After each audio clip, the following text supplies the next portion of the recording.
Hey LJ, been working with your 8th grade teachers the past couple days, talking about Newton's law, force, acceleration, deceleration, velocity, speed, all of that, okay?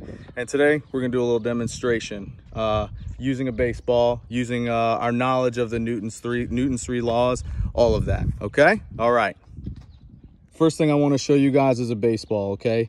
Baseball is odd in the fact that it weighs about 5.5 ounces, okay? Next thing is it has seams to it. So it's not a smooth surface. When I throw a ball, I'm going to use the laces to help me grip the ball, okay? We have what's called here a 4-seam grip. So when I let the ball out of my hand and I throw it, it's actually going to come out of my hand with back spin to the ball, okay? So when I let it out of my hand and my 2 fingers, it's going to release and it's going to have spin to it. When the ball's in the air is going to wrap around the ball as it spins evenly because each one of the laces are evenly spaced. They grip the air and wrap the air around the ball in an even manner, providing a straight ball.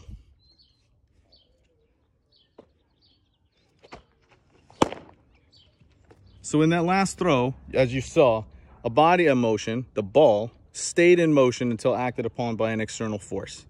If I did not have a guy down there, a catcher down there catching the ball would have rolled all the way down the street until gravity and friction of the ground slowed the ball down. The ball hitting his mitt is what stopped the ball, the external force. So, friction to the baseball, okay?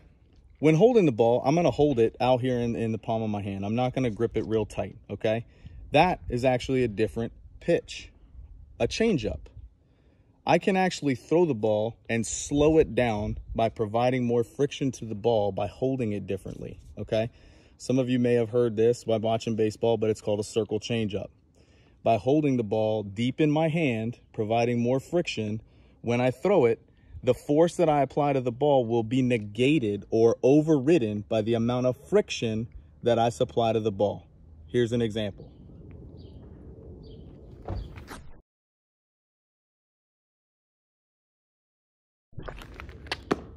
Friction. Okay, so a baseball, as we had said, has laces. These laces provide turbulence to the air. Interference in the air. It disrupts the air as it flows through the air. Those laces help wrap air around it as it spins.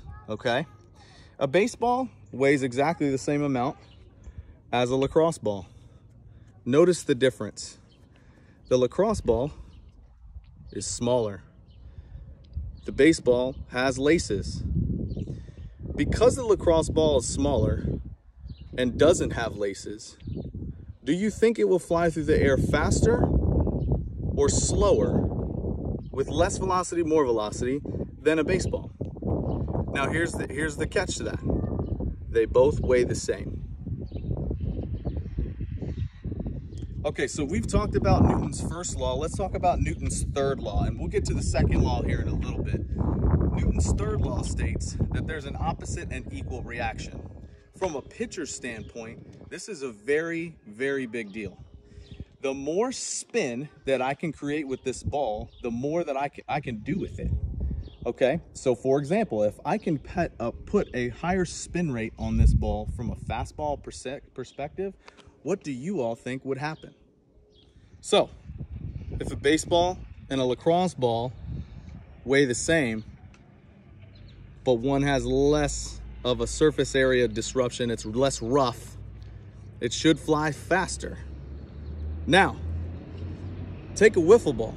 This is way lighter than either one of these. Way lighter.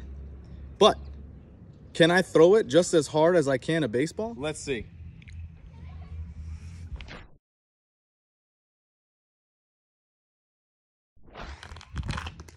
Why does the wiffle ball barely even make it this distance of 60 feet, 6 inches?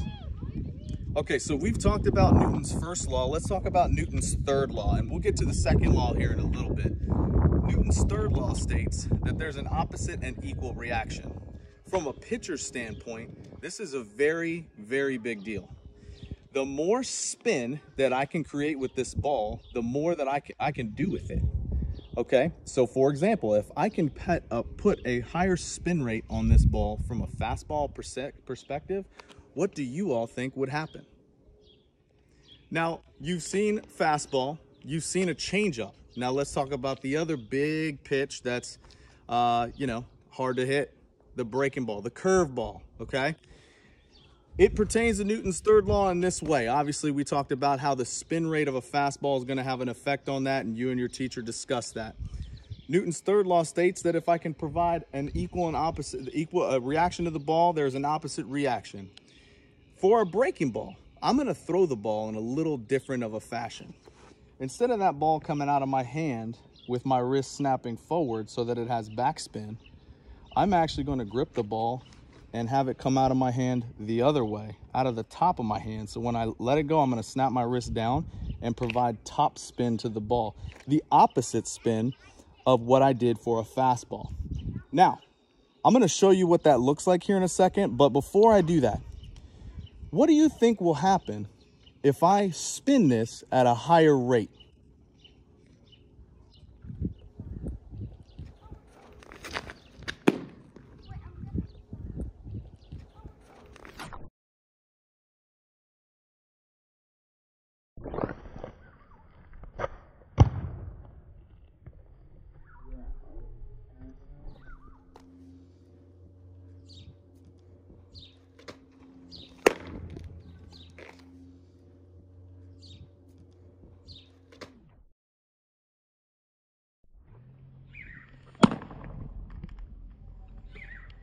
Okay, as we've been discussing, we're talking primarily about some vocabulary words that you've learned in the past 2 weeks, okay?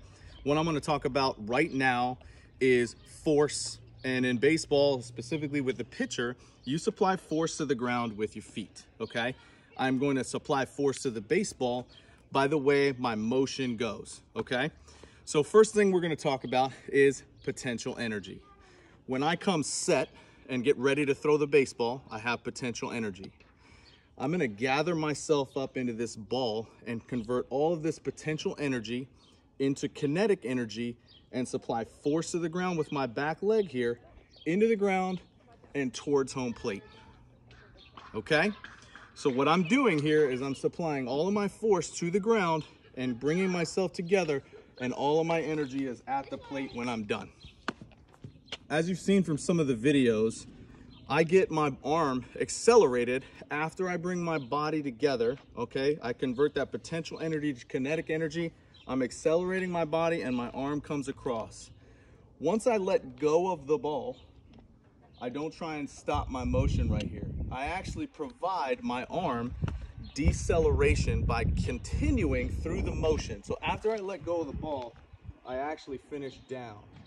If you've seen that, one of the reasons for that is because to supply the maximum amount of force to the ball and velocity and decreased velocity, I need to continue my arm through the motion and decelerate after the ball has left my hand. If I tried to stop when I let the ball go, it wouldn't go very fast. It wouldn't have much velocity. Here's an example of what that would look like. Please, over here.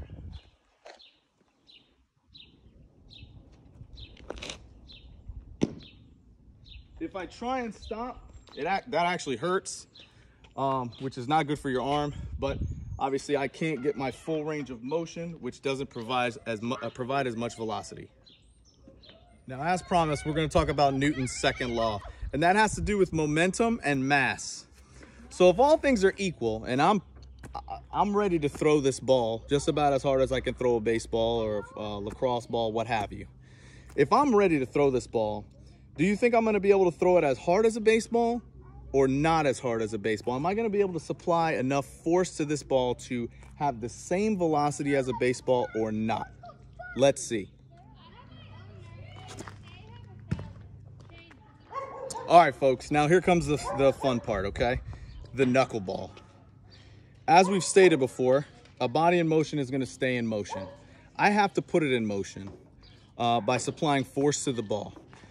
The way I do that in sports, with a football, with a wiffle ball, with a baseball, with a lacrosse ball, with any kind of ball, it has to spin. So how does a knuckleball work? A knuckleball is a ball that I throw with very, very little spin. It's extremely hard to control, and here's why. When I throw the ball, I throw it so that the laces wrap the air around the ball in an even fashion. When I throw a knuckleball, I push it out of my hand so that it has no spin at all, or very little spin. It has a little bit of tumble. And because of that, when it flies through the air, it experiences uneven turbulence in all directions of the ball.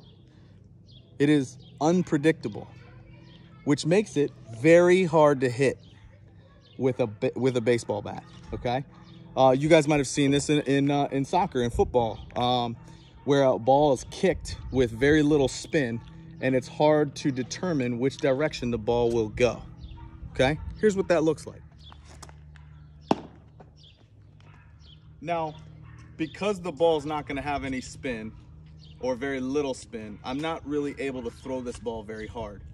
Now, the other idea here is that it's very hard to control from a pitcher's standpoint. So I just have to kind of aim it in that general direction and hope that it floats over the plate somehow. Okay? When I throw this, all right, I'm going to do very little work here because I want the ball to actually move quite a bit. Now, I'm not very experienced with this pitch, but I'm going to do the best job I can to show you what that looks like. And here it is.